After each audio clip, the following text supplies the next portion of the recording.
A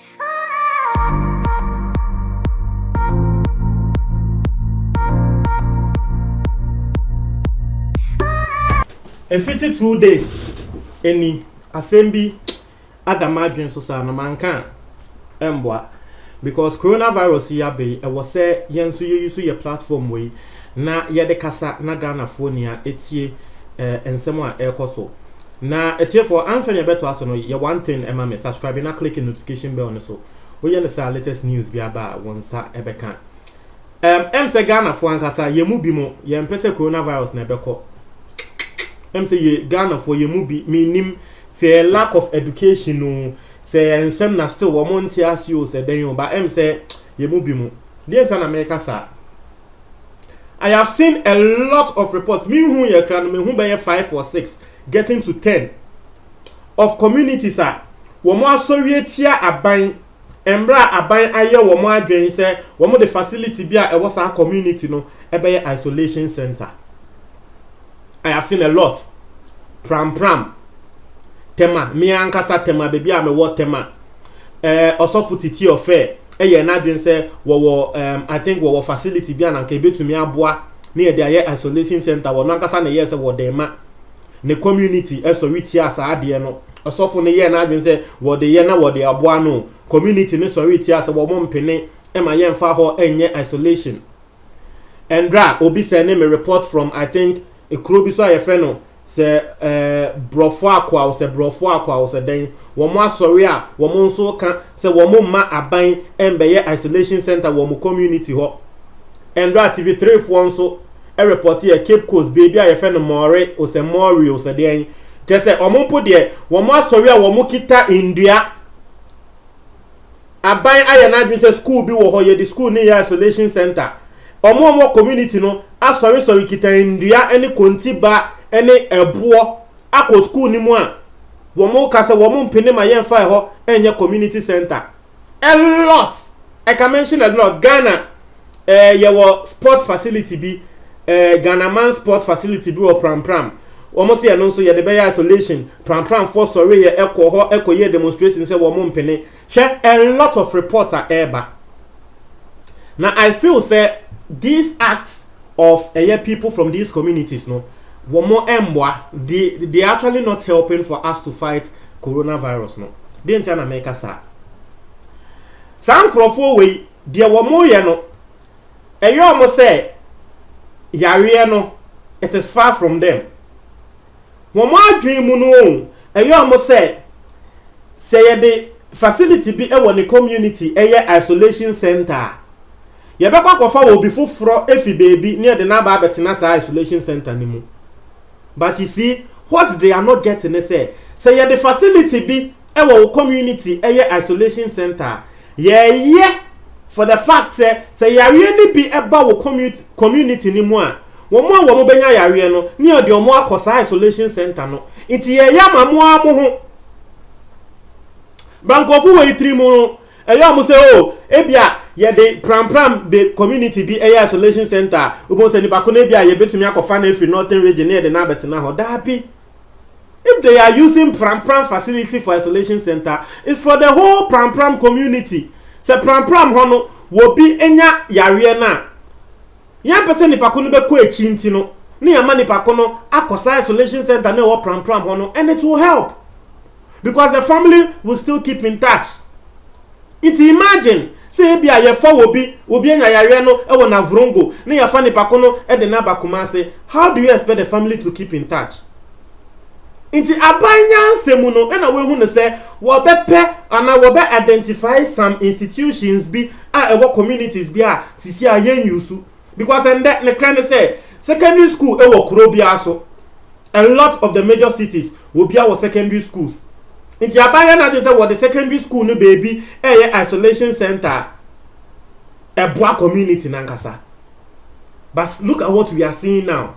People are rising in arms against this idea from Abaino.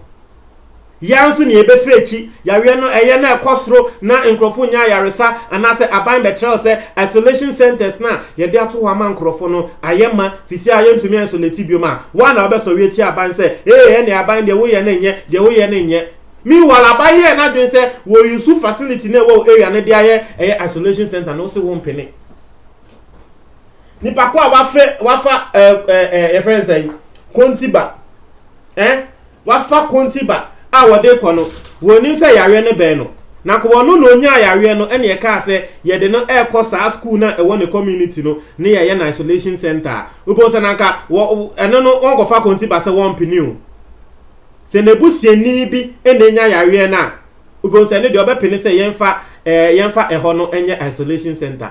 Why are we being selfish like this? I understand the fact say you feel say the isolation center no ebenwa the possibility say mubenya no ewo ho. I understand the fact say you feel that way. But you see, that is what people call stigmatization. We yes sakra not say stigmatization because and there ka say Ghana recovery rate no akosro.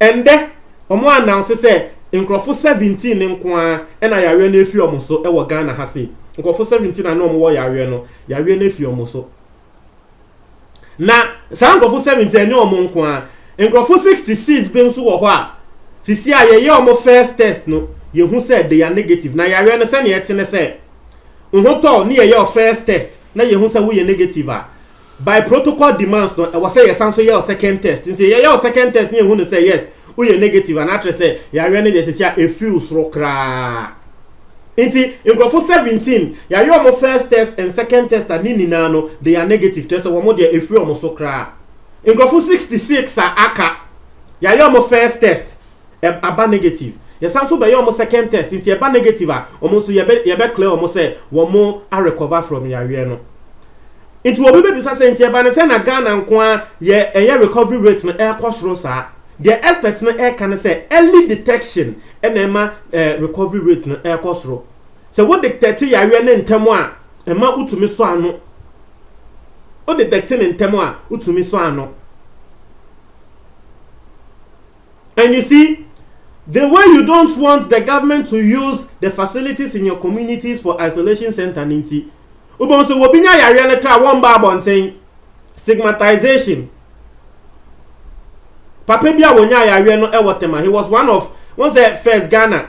He was one of the first people that wonya yawe no. Papa no ewotema. Onya yawe no ne mma ene ne yiri wo bia enya papa ne pe ne nyae. Na afi papa ne nya yawe no.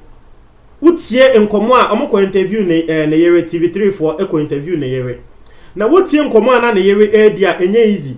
Wose ya fei papa ni nya yawe no ne yewe no a wo ni yawe no wo pie se wo koto edwane wo mu ewie mu kra na asenkrofo udwane nkofo mpeso mbeton edwane na ma no na ebi mu ahyeda de ye kutia se coronavirus aba around se ne yewe na pie se wo beto edwane no na nkofo ahyeda aka sansen the stigmatization behind it. If you are stigmatizing people like that die be ye ne se obi nya yawe na won ba abonten ebe hye ne ho ne ho so no infecting crofo. Say ye rising against government's plan to use institutions in our communities as isolation centers no, it will breed stigmatization. In the long run ebeba be high yankasa. Yes remo president na ye na adwen say ya we de wo be ya ebe kono wo be ye. The least we can do as Ghanaians the least we can do as Ghanaians is to help the president. That's the least we can do. That's the least we can do is to help the president. But ya say yen Ghana fo ankasa yen pese ye bebo president no. That's how it is looking like.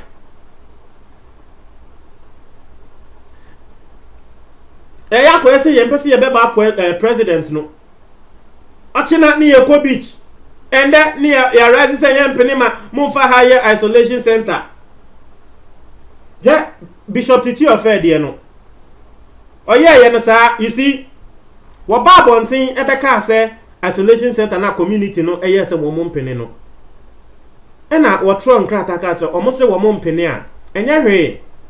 Me a me withdraw me na make say me facility we yen fanya isolation center me de ma ban so fanya isolation center. Me community na omo watema na omo so omo mpeni enya hwe no problem me am withdraw or withdraw we ye no ɛna I think TV3 for be friend no ɛna wɔn no Bishop Titi of explain here say he adeɛ no isolation center na enye say wɔyɛ ma yɛ de nkrɔfo foforo aba wo de to ho se obi ɛwɔ saa community ni mu enya yare na nea nipa ko no yɛ de na kɔ ho na wekonya yare sa waka sa asɛm de wie no afi na community no ɔmo say ɛnde ɛwɔ sɛ yɛ gitum ɛna me se hwɛ wo nipa da sani yɛ katre ne sɛ ne community for ɛna yɛ isolation center na mo ne de wɔ se ɛwɔ sɛ ɔmo gitum ɔmo mɛpɛ sɛ won use ba na wa wedru awie me nim sɛ sisi a wasan so ayɛ na adwene sɛ wɔde bɛma ɔmo biom a so their mindset was that na Bishop Titi of de ma ba ne de nkrofo foforo mom aba begum wo mu nim say ye isolation center wo community a it is for your own sake wo mu nim you see how we think ya we ya we bia ya mbomu amwa ye ho a we can't fight this disease. What is say e ono ne community na ye ya ma ne de wapene say ane and the yemfanya isolation center no and they were penny. Now, so I got a new fufra with baby, now can know the one penny. With this mentality, do you think we can fight this disease? We can't. Bluntly put, and I'll just state it like that. Bluntly put. See, yet they are dream posse, and na air quentia ya we are. That I'm sorry. Their president, they almost a president, almost a bear cost 90. At the end of the day, nipa we ya wakofa konti ba. Yes, a 1 penny. And my president ni use facility na one isolation center no. Say nipa we ya na obekwa kotina baby abo president nechi. Say ane ene wo man penny ene wanye isolation center ene wanye we. Me wan refi say o man penny yes say wo ya isolation center no. Me say ende ko Ecuador. Momo they are dying on the streets. Ecuador. They are dying on the streets because hospitals are yema.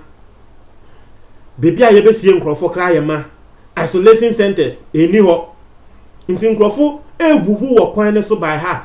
Coronavirus no ekukum nkrofo wo kwan so Ecuador.